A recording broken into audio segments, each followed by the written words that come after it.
अस्सलामु अलैकुम dear viewers. हमारा आज का टॉपिक है ऐसे उमूर जिनके सरअंजाम देने से रोज़ा नहीं टूटता। अगर कोई भाई बहन रोज़ेदार हो और वो भूल कर कुछ खा पी ले या किसी से यानी अपनी बीवी से शरीके हयात से जिनसी लज्जत हासिल कर ले, ये अमल एक मर्तबा हो या कई मर्तबा, हद ये कि अगर कोई भूले से पेट भर कर भी खाना खा ले या पानी पी ले तब भी रोज़ा नहीं टूटता, न मकरूह होता है। अलबत्ता अगर इस दौरान उसे रोज़ा याद आ जाए तो फौरन खाना पीना छोड़ देना चाहिए। दूसरे नंबर पर, दिन में अगर कोई सो जाए और सोते हुए कोई ऐसा ख्वाब देख ले जिससे गुस्ल की हाजत वाक़ई हो जाती हो, जैसा कि किसी को एहतलाम वगैरह हो जाए, तो इससे भी रोज़ा नहीं टूटता।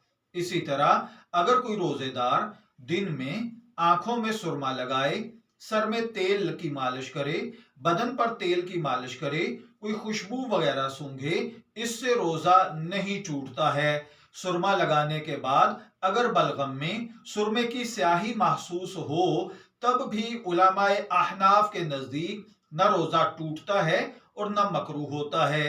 इसी तरह रोजे की हालत में अगर कोई अपने शरीक हयात के साथ लेटे, बगलगीर हो जाए, बोसो कुनार करे, सब दुरुस्त है।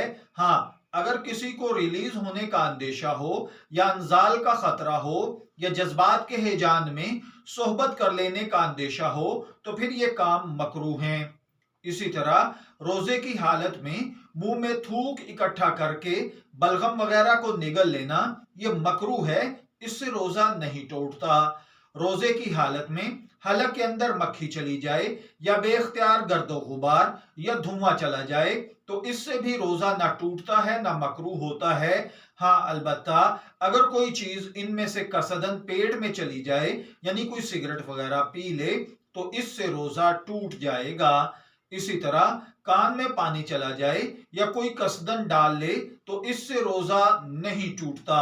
इसी तरह दांतों के दरमियान ग़िज़ा या बोटी का कोई रेशा या छालिया का कोई टुकड़ा रह गया और उसको मुंह से नहीं निकाला बल्कि वो मुंह के अंदर ही निगल गया या मुंह के अंदर ही गल गया था और इसने उसको निगल लिया, अगर ये चने की मिकदार से कम है तो रोजा नहीं टूटेगा। इसी तरह अगर बेख्तियार किसी को मुंह भर कर कह हो जाए, इससे कम हो या ज्यादा हो, इससे रोजा न टूटता है न मकरूह होता है। इस सूरत में बेख्तियार कुछ हिस्सा पेट में लौट जाए तब भी रोजा न टूटता है न मकरूह होता है।